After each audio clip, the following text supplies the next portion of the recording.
I'm sorry. Okay. You're not sorry. Hashtag sorry, not sorry. I don't believe your shit. Theoretically, they can hear us on your channel, but not mine yet. Oh, God. Oh no. It was right after the penis thing I said. Damn it. It didn't include the toadstool thing. That's the nice part. Okay, well, go good, live. And I'm live. Let's do this. We did it. All right, we got 2 minutes. Let's get out all the. Hey. Come as you are unapologetically. Energy wasted on hatred, but I'ma let it be. No matter what you got to offer, company won't be a bother. I'm Jimmy Snow, Mr. Atheist is not my father. You thought this was a game, but if you take this is amazing. It is wider than you could imagine. This is done by an artist called Enfo. You know Lucy. It's Lucy's son. Is this Lucy's son? Yeah. Oh my God, amazing. Jealous. Got the tiniest screen to figure it out on. I'm sure your fun is spectacular.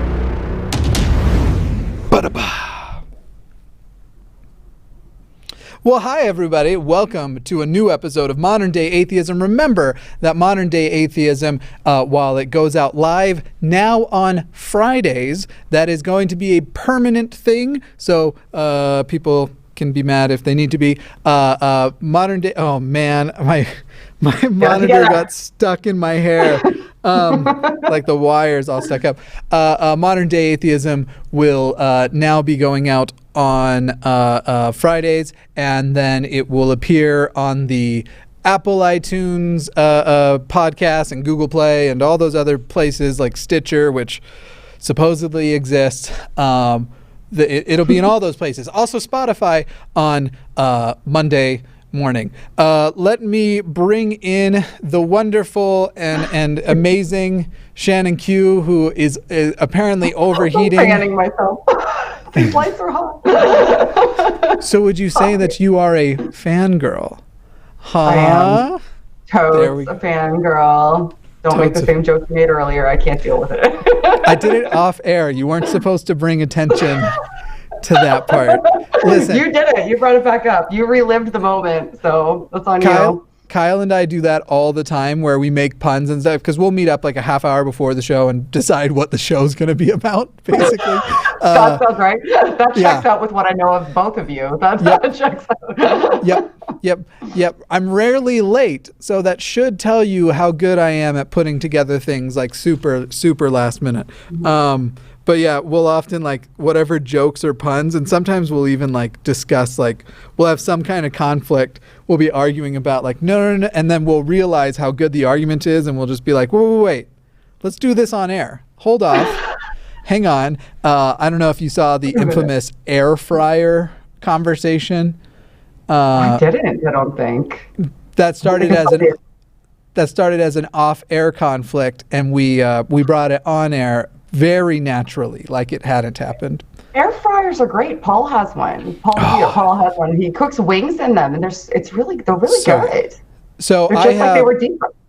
I have the Ninja Foodie, which is it's a pressure cooker and an air fryer. You just have to change the lid. So I'll put chicken in there and I'll pressure cook it to make it all wet and moist and delicious. And then you switch the lid to air fry and make the outside not soggy, because if you just like do the pressure cooker, it can be a bit soggy. It's the perfect combination. It all sounds really good. I don't know why would anybody go up against that? Yeah, it's like that. I'm on that team. I'm about that. He was opposed to it being called a fryer in the end because of his like chef narcissism. He got all chefy. He got all chefy on it. All right, that's an elitist. Absolutely. Let's introduce the topic, and we should say before we get started that we're going to be reading people's stories of times that whether it was religion or an authority figure, a parent or whatever, that they were expected to forgive somebody. And having read through a good 36 of these things because I apparently wanted to put myself in a really bad mood this afternoon. The content of some of these are graphic. The themes of them are certainly intense. I will tell you that if you have PTSD or any sort of related thing from having been particularly sexually assaulted, that's going to be a recurring theme. Basically, anybody who might be sensitive to those specific topics, this might not be the show for you, or you might want to watch it later when you have done what you need to be in the appropriate headspace. Because while we are going to be talking about it, it's not like we're going to be talking about it and be like, hey, here's a list of awesome things that happen to people. Quite the opposite, and trying to respond in a way that will be useful and resourceful to the people who watch and listen. But if you aren't in that headspace right now and prepared for it, we want to give you all of the warning in the world so that you know to maybe come back later, or if needs be, not watch at all. Which, I don't love telling people not to watch the show. It's not my favorite thing to do, but as somebody who has to deal with my own mental health stuff, I totally understand that there are sometimes themes and especially headspaces you have to be in to be prepared. I had to be prepared. I had to get in the right headspace just to make the episode. Any notes on any of that you want to add there? No, I appreciate you doing it. If we're going to have a conversation about how people essentially forcing recovery plans onto people and insisting that recovery needs to look a certain way for people, if we put people who are potentially on that path in a place where they're going to be in a detrimental space, we would be contra to exactly what we're attempting to oppose here. Right. I think that what we're going to say is incredibly valuable. So I do hope that you find a way to get in that headspace, because we're essentially advocating for people who are potentially like you to advocate for more control and understand the things that are happening to them in recovery spaces. Right.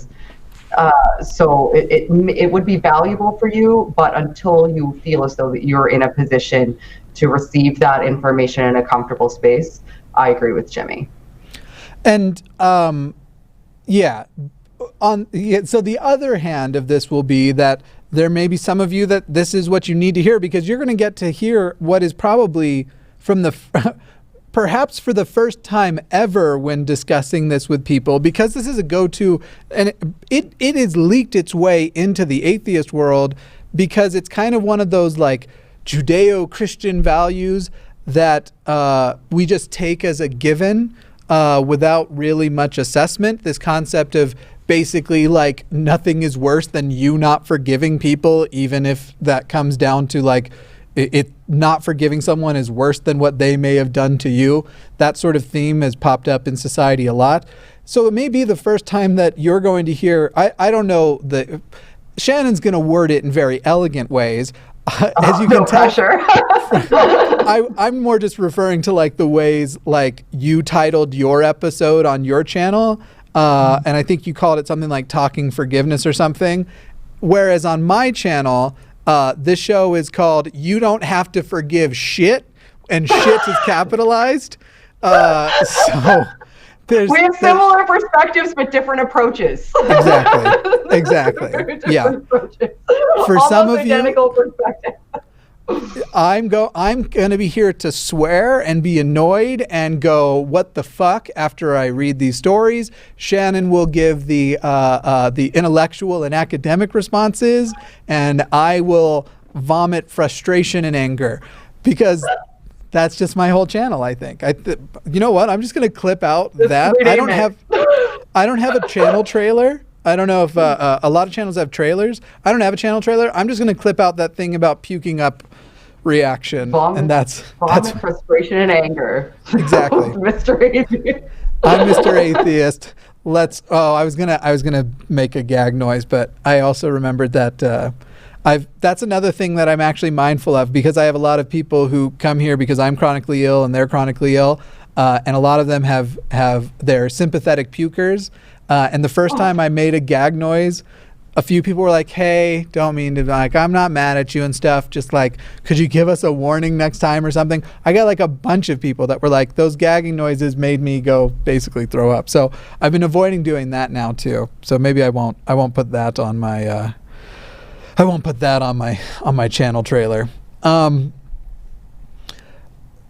you want to give a brief synopsis before we get started? So Shannon made on her channel a video about the concept of forgiveness. Just give a like 30-second trailer of that video of what's in it and such, so that people know when the show's over, or if they're listening on the podcast later or whatever, to go find on your channel, on Shannon Q. I'll add the link to the description because I should have already thought of that. In fact, I'll probably work on that while you're doing it. So maybe do a 60-second trailer on what that video is about. Okay, so I recently did a video that is called Why Forgiveness is Your Cross to Bear. It's a part of my How to Be a Christian Counselor series. In that series, I look specifically at one sect of Christian counseling, NCCA certified Christian counselors.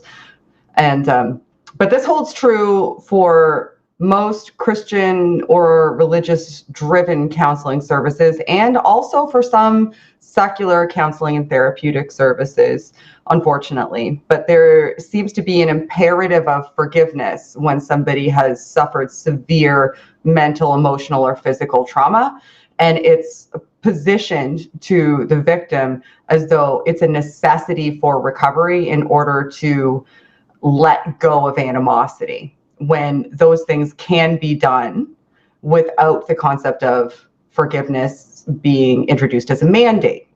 Now, I go in a little more in depth in the video. The video is about 20 minutes long, so I'm not going to be able to give a full synopsis here, but forgiveness is not detrimental in and of itself. Forgiveness can be an incredibly beneficial component for client